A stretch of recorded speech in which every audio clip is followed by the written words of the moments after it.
والاسماعيلي هو امر يندى له الجبين. مباراة ما بين فريق في المركز السابع قدام فريق في المركز ال15. مباراة عادية جدا، مفيش اي نوع من انواع التنافسية اللي ليها علاقة بان واحد فيهم هيكسب بطولة الدوري. واحد في المركز الخامس او السابع والتاني في ال15. ما فيهمش الاتنين، ما بيتخانقوش مع بعض في اخر ماتش في بطولة الدوري مين فيهم اللي هيقعد. ما فيش الكلام ده، مش موجود برضه. اعلام تقريبا ما اتكلمش اصلا على المباراة غير بكرة في مباراة تجمع ما بين المصري والاسماعيلي. تمام. يعني لا في شحن جماهيري ولا في شحن اعلامي ولا في اصلا اي نوع من انواع ان المباراة دي انت يحصل فيها ازمة. واذ بالمباراة وهي شغالة حضرتك تعال افرجك ايه اللي حصل. الجمهورين في المدرجات طحنوا بعض ضرب طحن، وخلع يا سيدي في الكراسي بتاعت استاد برج العرب، كما لو ان دي مش ملكية بلدنا يعني. مثلا خلع ورزع وكسر واضرب، ويوصل كمان الموضوع يموت وماله. شايف الكراسي اللي بتطير عادي جدا وماله. ما احنا داخلين حرب، احنا دلوقتي داخلين، احنا بنحارب بعض على مين اللي ينتصر على ايه؟ على شوية تفاهات. جمهورين مفيش ما بينهم وما بين بعض اي نوع من انواع الشحن. انا عايزك تتفرج على في بني ادم في النص بيطحن، في كائن حي بيتسحل. شايف ولا مش شايف؟ في بني ادم ما صدقش انه لسه حي فيا دوب بيجري، مش مصدق. انا لا عايز اعرف دول مين، ده اسماعيلي ولا ده مصري ولا ده مصري ولا ده اسماعيلي، ولا عايز اسمع مبررات من اي نوع من بتاعت اصل لا خد بالك اصل هو اللي غلطان، اصل لا خد بالك اصل هو اللي مش ولا عايز اسمع. لا طبعا صح. ولا عايز اسمع ولا يفرق معايا ولا يفرق مع ولا واحد في مصر. انا يفرق معايا حاجه واحده بس، المشهد ده تاني بيتكرر، تاني احنا تاني في نفس البلد، تاني بعد السنين دي كلها، تاني بعد اللي عنيناه، تاني بعد الناس اللي ماتت، تاني يا جماعه. هو احنا ما بنتعلمش؟ ما بنحرمش؟ مفيش فايده ابدا؟ هنفضل طول الوقت احنا زي ما احنا؟ يا اخي ده احنا اتنبح حسنا في الاعلام ونطبطب وندادي ونعلم، واسمع بقى حد يجي، خد بالك انه في ناس هيبقى مقبوض عليه، واسمع بقى حد يجي يقول لي اصل احنا نعمل مناشدات يخرجوا، واسمع بقى حد يقول اصل دول عيال مش فاهمين. ده احنا قطعنا بتاع حوالي 12 سنه من وقت الاحداث ما وراناش غير ان احنا نوعي الناس ونقول للناس خدوا بالكم دي كوره، ونطلع نقول للناس يا جماعه دي كوره، دي مش حاجه تانية غير ان هي كوره، نروح ونتبسط ونتفرج ونستمتع. اي حاجه تانية غير كده لا.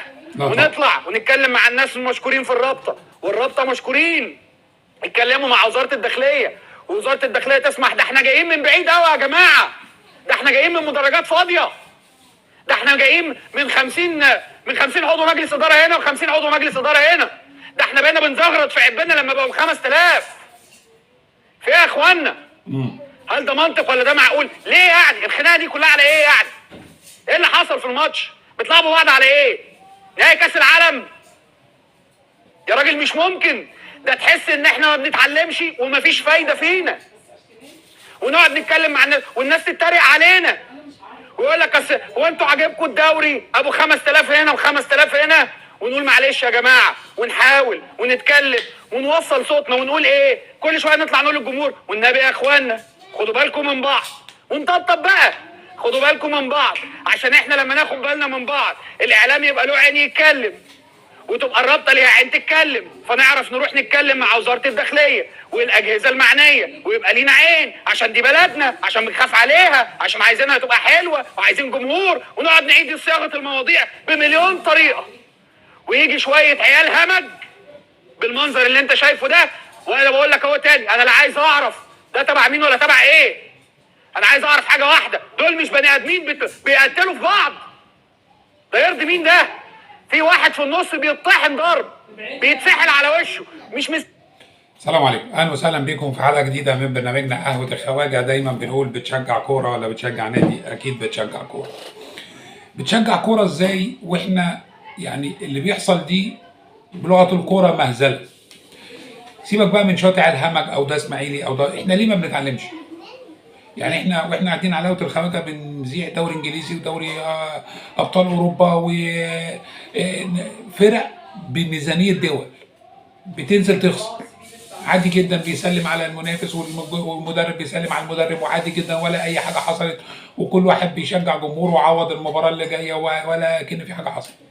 ابراهيم فايق خرج عن شعوره، جن جنونه وقال لك ده في المركز السابع وده في المركز ال 15. يعني ما فيش اي مبرر للدافع والشحن بين الجمهورين.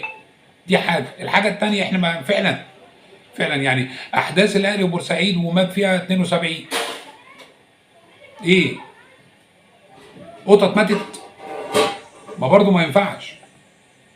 احنا بنقول احنا بنتعلم من الناس دي عشان الناس دي بناخد اخر ما وصلت اليها ونحاول ننفذه، ان دي كوره، دي رياضه، غالب ومغلوب، النهارده هتخسر بكره هتكسب. حاول على قد ما تقدر ان انت تحترم الكوره وتعمل اللي عليك، والتوفيق بتاع ربنا. اعمل اللي عليك، علم منافسه.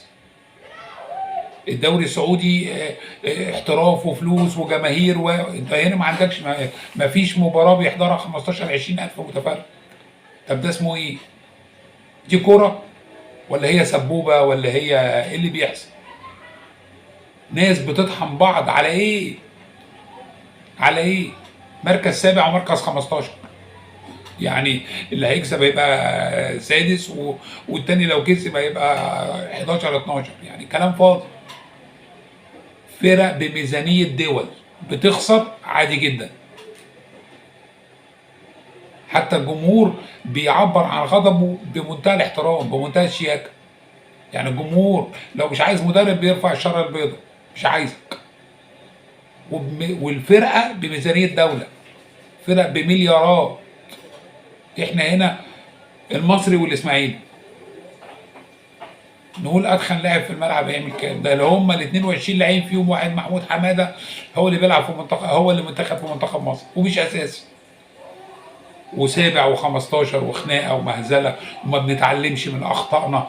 والكوره في مصر بتتراجع بمنتهى الامانه. واسمع رايك في الكومنتات.